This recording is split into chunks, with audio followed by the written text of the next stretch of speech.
Hello, hello, hello. This is JJ, wishing anybody out there a warm welcome on this chilly autumn evening here in England. So this is Sovereign Earth number 18, and I welcome anyone joining me. There are a few of you there, and as ever, I'm encouraged and warmed and feel loved even. Evening from Leicester, Mark Taft, Isolanda Dames from Portugal, Carol Matthews from back home in Stroud, where I'm not at the moment because I'm still recovering and recuperating, Jennifer Trinson, David Betzelweiler. All of you and any others out there, a big hug, a warm welcome. Sovereign Earth 18, and the subject is love. Love. Well, let's start with a song. This is the song for a song of love. Let the way of the heart, let the way of the heart, let the way of the heart shine through. Let the way of the heart, let the way of the heart, let the way of the heart shine through. Love upon love upon love, all hearts are beating as one. Light upon light upon light, shining as bright as the sun. Let the way of the heart, let the way of the heart, let the way of the heart shine through. Let the way of the heart, let the way of the heart, let the way of the heart shine through. So we could go on singing that for several minutes and longer, and it's beautiful to do that, as some of you know. And sharing heart space and singing and entering into that loving vibe, that loving presence, is a beautiful gift to each other. So, love, how elusive and indefinable is love? Where does it come from? Where does it go? Love. Can we even prove that it exists? Do you think? Does science have an answer for love? I mean, it can measure hormone levels and changes. It can measure skin electricity perhaps and show that something's happening. But in terms of capturing love in a scientific way, it's a very, very elusive and difficult, a very difficult thing. It doesn't fit. So its true essence, the true essence of love, we all know it. We all know it. Doesn't matter what belief system we have or none. Love is very present in our lives, and yet we've experienced, most of us, what love is and what it is to be in love. And Shakespeare said, "To be or not to be, that is the question." But actually, I like to add to that, to love or be loved, that is the answer. Erich Fromm, who's a physicist, he said, "It's only in the mysterious equation of love that any logical reasons can be found." So, love is a paradox. I mean, it's the only logical reason for living a life at one level, but it defies reason, defies logic. And so everyone admits that love is necessary and wonderful and beautiful, but who can define it? What is it? Nobody agrees on what precisely love is. Here's a lovely song. But we can evoke love. That's the wonderful thing. We'll come into this more as we go forward. But we can evoke love, and we can embody it, and we can draw it forth. Every day is sacred, every day is pure, every day is sacred, every day is pure. When I see with eyes of love. When I hear with eyes of love, when I hold with arms of love, every day is sacred, every day is pure, every day is sacred, every day is pure. When I see with eyes of love, when I hear with ears of love, when I hold with arms of love, every day is sacred, every day is pure. So there's so much truth in that, and yet how often do I consciously view the world with love? How often do I consciously hear the world with love? How often do I consciously hold the world in love? And yet I think it's like a muscle, to be flexed, to be exercised, to be enjoyed, living a life of love. And part of the beauty of these sessions is bringing them more into my own consciousness, let alone yours. It's really beautiful to connect with the things that matter. And this love, I've always felt this, and I think maybe possibly most or many of us do. I don't know. I'm not you. This love permeates the universe. I sense it as being true. This love spilling out through each of us. We know love between others, between loved ones, friends, family, community, ourselves if we're lucky, isn't it? But it goes on and out. It spills out. It spills out through nature, trees, streams, plants, fungi, mushrooms. There's a network of love.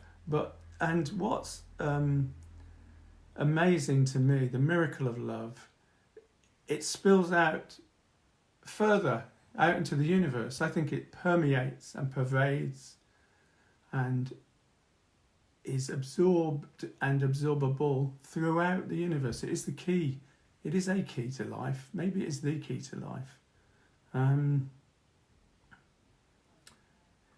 Paulo Coelho, some of you know him, what he said, love is the force that transforms and improves the soul of the world.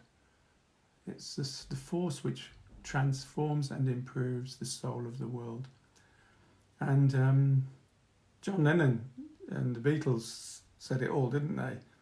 That great record. All you need is love. Dee-dee-dee-dee-dee. All you need is love. Dee-dee-dee-dee-dee. All you need is love, love. Love is all you need. I think what's interesting, that came out, I was a teenager. It came out in the summer of love. There was a summer of love, 1967. How interesting, it was called the Summer of Love. That song came out. Many great songs from that time, but there was a feeling of love in the air.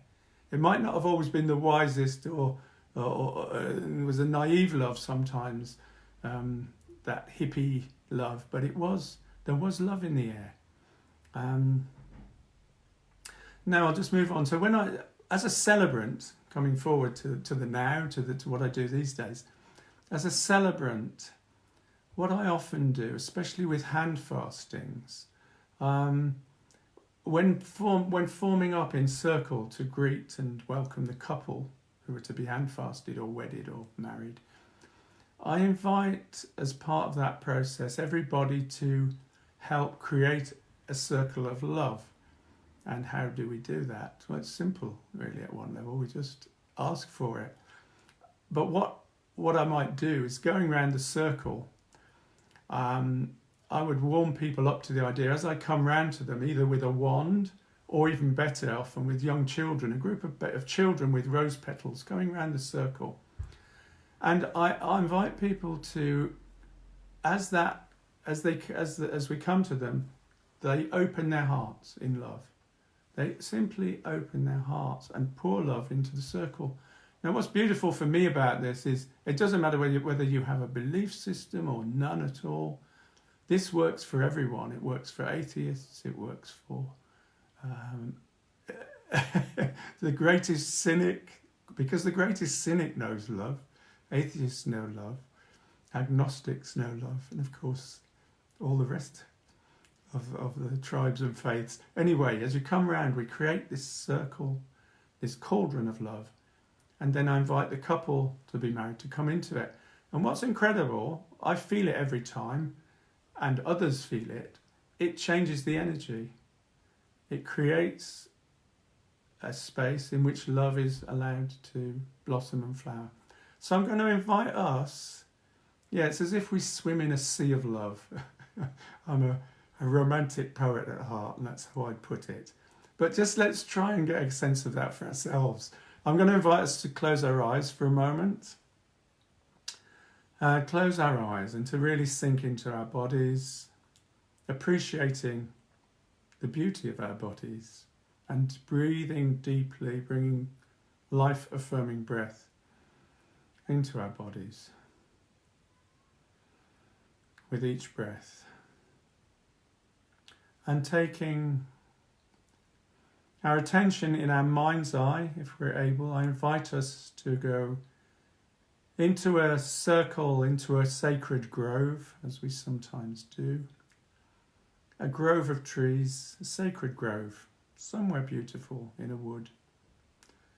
All of us here present now, forming up in a circle. So we're from all, people here all around the world are present.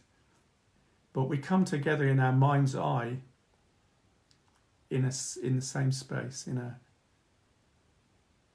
a space where we're all fully present. And we're facing inwards on this circle. And I invite each of us now to consciously imagine opening the heart, opening your heart as I open my heart, and pour love into the sacred circle, into the sacred grove. Open your heart. I open my heart. I unfold my heart and pour what love I have into the centre of this circle. And then I invite each of us to step forward into this pool of love and be bathed in love, bathed in the mystery of love. Just to walk forward, to allow ourselves to experience what it is to be bathed in love. Why not? Why not?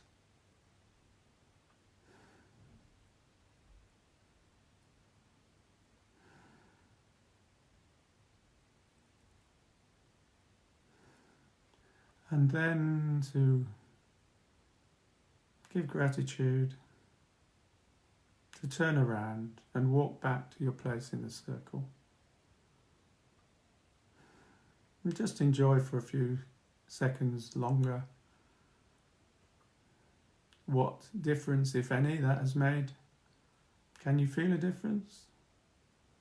It doesn't matter whether you do or not. I think we're all touched by invoking and evoking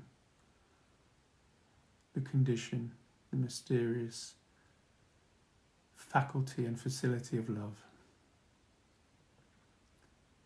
So from a place of gratitude, bathed in love, I invite us to come back into the chair or the room where we are, feet on the ground, breath in the body, eyes opening, mine too. And what I didn't invite and I had thought we might do. We could have offered in that circle, that we could have offered that space, that love out into the world. We could have offered it more fully out into the world. And here's a song to capture, which I think captures the essence at some level of what I've been talking about and what we're connecting with there. Beloved one, rest in me, rest in you, rest in me, rest in you, rest in me. Beloved one, rest in me, rest in you, rest in me, rest in you, rest in me. For I was born to love you, I was born to love you. You set me free, you set me free, you set me free, you set me free, beloved one. Rest in me, rest in you, rest in me, rest in you, rest in me. For I was born to love you, I was born to love you. You set me free, you set me free, you set me free, you set me free.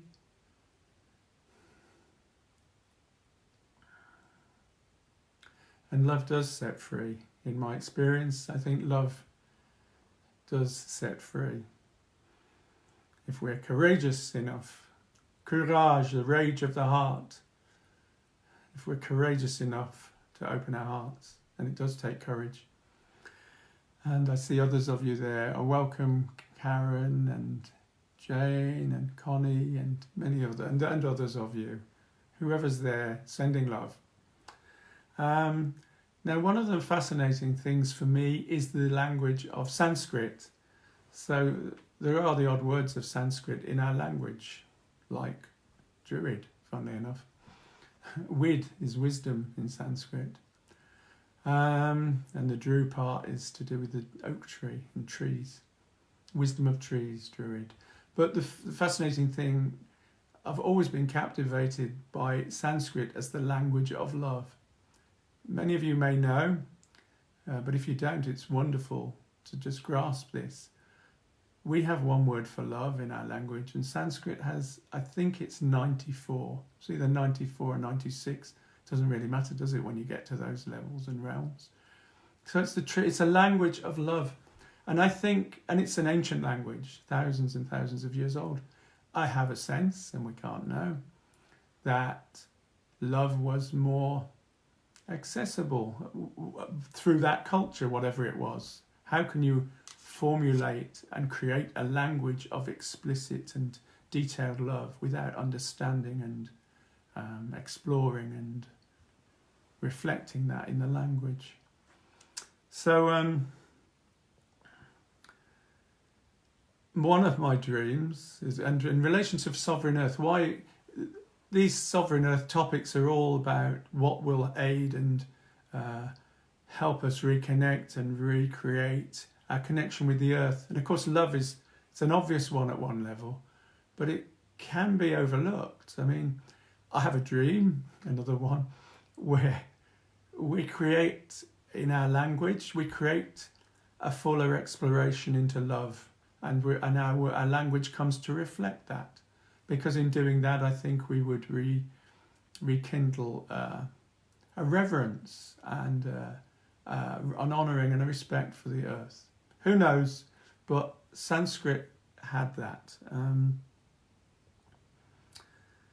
The other thing that comes up in terms of language for me, it's just a beautiful aside in one way, and yet it is much deeper than that. The word for love in Latin is amor.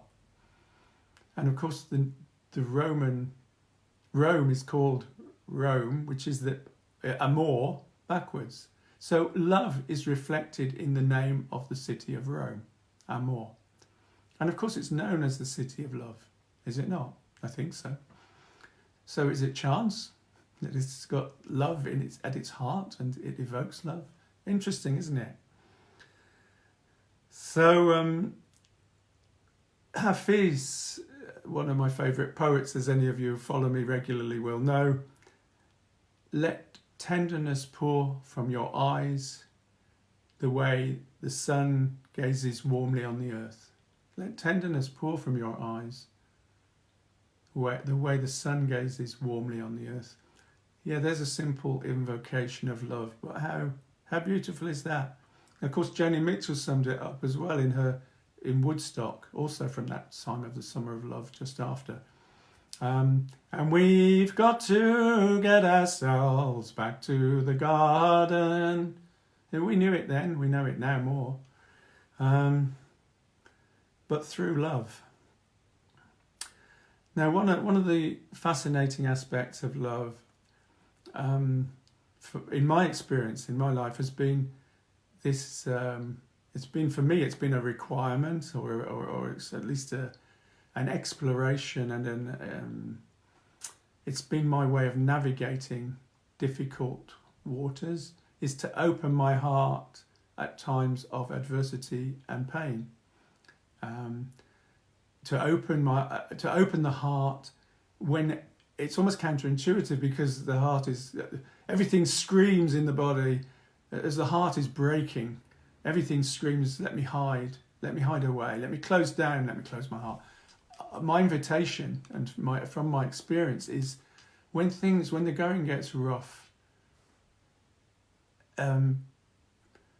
just try, give it a go, open the heart.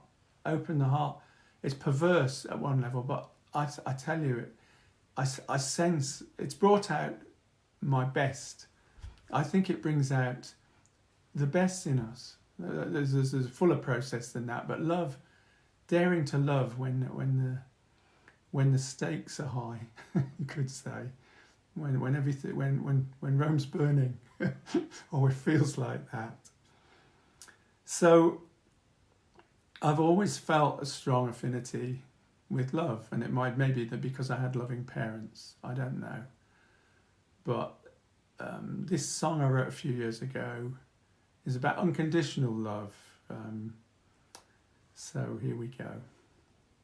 The ocean refuses no river, the sky refuses no cloud, the leaf refuses no sunlight, the heart refuses no wound. The mountain refuses no eagle, the lake refuses no swan, the stream refuses no heron, the heart refuses no song. The field refuses no raindrop, the flower refuses no bee, the heart refuses no healing. Let love unfold unto thee.